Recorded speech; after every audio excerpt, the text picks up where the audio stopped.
Et salut à toi, j'espère que tu vas bien. Aujourd'hui, on se retrouve pour un nouvel épisode du podcast Nourris ta santé. Et aujourd'hui, comme l'épisode sur la périodisation à l'entraînement de force, eh bien, je vais en faire un aussi sur l'entraînement d'endurance, sur les sports d'endurance. J'avais plutôt parlé en étapes, en théorie, etc. dans l'autre épisode. Ici, je vais pouvoir donner un petit peu plus d'exemples avec un profil, on va dire, créé de sportifs d'endurance. Ça peut peut-être un petit peu plus te parler. Encore une fois, le principe reste assez similaire que les sports de force, mais il y a quand même quelque chose qui diffère. Il y a quelques points où il faut plus se concentrer par rapport aux sports de force. Mais voilà. Donc globalement, la périodisation, je vais pas redire ce que c'est. Je l'ai déjà dit dans l'épisode pour les sports de force. Mais pour rappeler rapidement, si tu as vraiment pas écouté les sports de force et que ça t'intéresse pas, la périodisation, c'est quand on cherche à adapter son alimentation selon les phases d'entraînement, dans l'année en fait d'un sportif, puisque un sportif, si il est de haut niveau, c'est forcément il y a de la périodisation, mais même de niveau amateur, c'est intéressant d'en mettre selon le sport. C'est tout simplement différentes phases, qui est par exemple une phase où il y a plutôt du renforcement musculaire et renforcement tendineux pour ce qui est des sportifs d'endurance. Et par exemple, il y a d'autres phases où c'est plutôt développement de la VMA, il y a d'autres phases où c'est plutôt développement de l'endurance fondamentale, il y a d'autres phases où c'est justement zone de compétition.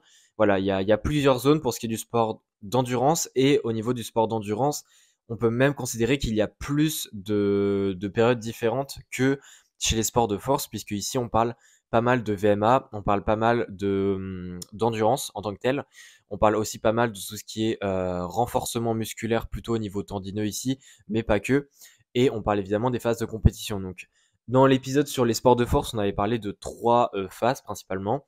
Ici on peut, je pense, parler de 4 phases, même si encore une fois, selon l'entraîneur, selon le sport, etc., eh bien les phases ne seront pas les mêmes. C'est-à-dire que dans certains sports d'endurance, eh bien la notion de VMA n'est pas forcément pertinente, ou du moins est moins pertinente selon les compétitions souhaitées.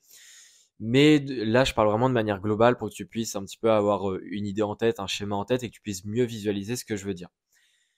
Au niveau de ces 4 phases-là, eh bien évidemment, d'une phase à l'autre, eh bien l'alimentation va devoir être ajustée plus ou moins selon les différences qu'il y a entre ces phases, selon ce qu'on recherche et selon du coup ce qu'on cherche à obtenir avec l'alimentation pour justement subvenir aux besoins de l'entraînement et pour justement en tirer un maximum de bénéfices.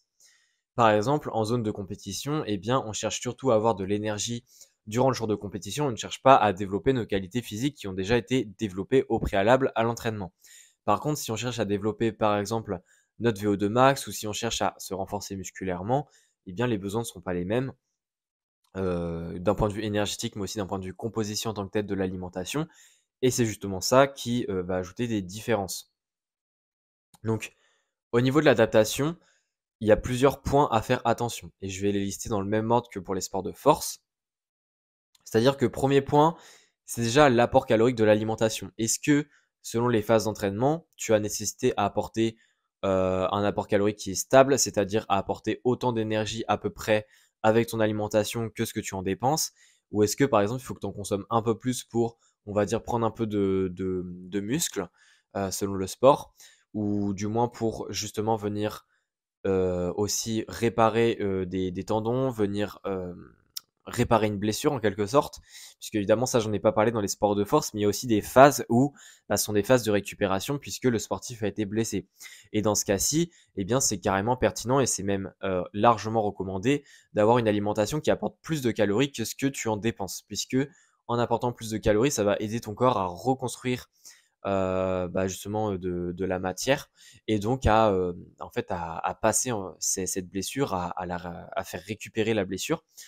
Donc ça voilà, c'est un exemple, mais il y a aussi pendant les phases par exemple de renforcement musculaire, selon ce que tu cherches à faire, selon comment tu cherches à te renforcer, hein, c'est pas que les tendons ou autre, et bien ça peut aussi être intéressant. Par contre, évidemment, en zone de compétition, il n'y aura pas cette idée de surplus calorique, et par exemple en zone d'endurance, eh bien si c'est des entraînements qui te font consommer énormément d'énergie et que tu veux en profiter pour, on va dire, un petit peu plus de perte de poids pour optimiser ton poids de forme, enfin pas ton poids de forme, mais optimiser ton poids pour la compétition qui approche, et bien peut-être que ici justement on sera plutôt en déficit calorique. Voilà, ça dépend vraiment de qu'est-ce que tu recherches à l'entraînement, puisque évidemment la nutrition c'est elle qui suit l'entraînement, c'est-à-dire que c'est pas adapter la nutrition pour après adapter l'entraînement, c'est vraiment adapter l'entraînement, et selon comment tu veux que ton entraînement se fasse, eh bien il faudra adapter la nutrition en fonction de ça pour que ça puisse venir subvenir à tous les besoins. Donc, il y a tout ce qui est aspect énergétique. Évidemment, selon les phases, il n'y aura pas la même idée derrière ça. Il n'y aura pas si forcément de surplus calorique, de déficit ou même de stabilité calorique. Ensuite, deuxième point, c'est de tout simplement faire attention aux macronutriments. C'est-à-dire que ici, les macronutriments, si on parle d'une récupération d'une blessure ou alors même d'un renforcement musculaire, eh bien, on sera un petit peu plus axé sur les protéines. C'est-à-dire que les protéines, on sera peut-être à 25% des apports caloriques qui viennent des protéines. Par contre, si on est sur une phase de compétition, eh bien peut-être que les protéines seront seulement de 15 à 20%. Si on est sur une phase d'endurance, eh bien là on s'intéressera surtout aux glucides et voire carrément aux lipides. Si tu cherches à faire des épreuves de très longue durée et que tu cherches à améliorer ta capacité à oxyder les lipides dans ton corps pour justement subvenir à tes besoins lors de grandes épreuves sportives, eh bien peut-être que dans ce cas-ci, les protéines, ça sera très peu, ça sera 15% maximum, et qu'à côté, il y aura énormément de lipides, il y aura peut-être 40% de lipides, et à côté de ça, eh bien, il y aura 40% de glucides, ou alors 45% de glucides. Voilà, il y a plein de possibilités. Si en compétition, tu peux très bien monter carrément à 70% de glucides. Selon les épreuves d'endurance, c'est pas si courant, enfin, c'est pas si rare que ça que les gens le fassent. Et que à côté, tu mettes 15% de lipides et 15% de glucides. Enfin, 15% de protéines et 15% de lipides. Voilà, il y a plein de profils différents. Il faut comprendre que selon la phase que tu vas faire et selon ce que tu cherches à obtenir de cette phase, donc ce que ce soit beaucoup d'énergie, que ce soit avoir de l'endurance mais utiliser plus les lipides, que ce soit améliorer ou du moins récupérer d'une blessure.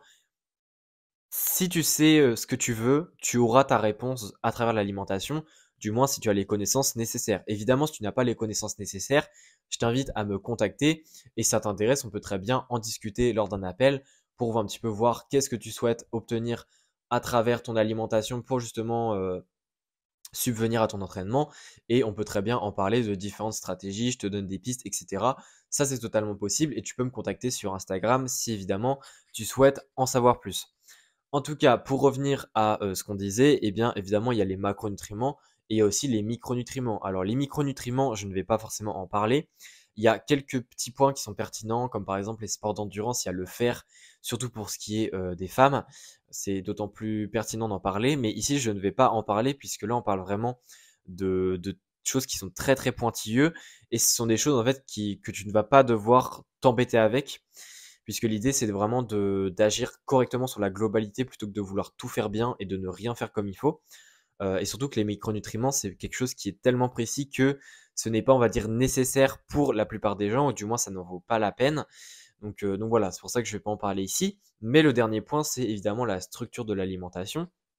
C'est-à-dire que selon les phases d'entraînement, eh bien, si tu prépares une compétition, il faut évidemment que tu prépares un peu ta stratégie alimentaire. Il faut que tu testes ta stratégie alimentaire, comme par exemple tes collations lors de l'entraînement, etc.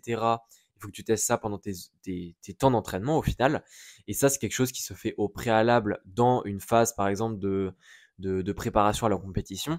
Et bien évidemment, là, ça demande des adaptations de l'alimentation. Si par exemple, tu veux récupérer d'une blessure, et bien ici aussi, et bien ça demande des adaptations de l'alimentation, puisque peut-être que tu feras un petit peu plus de repas pour subvenir à tes besoins qui sont du coup plus élevés pour justement venir récupérer d'une meilleure manière. Voilà, il faut évidemment adapter la structure de l'alimentation par rapport au changement de macronutriments et au changement d'énergie que tu as donné, et également au contexte en lui-même. C'est-à-dire que si tu es en compétition, eh bien, tu vas peut-être manger plus de collations pour justement te préparer à cette compétition, à cette stratégie qui sera adaptée pour la compétition.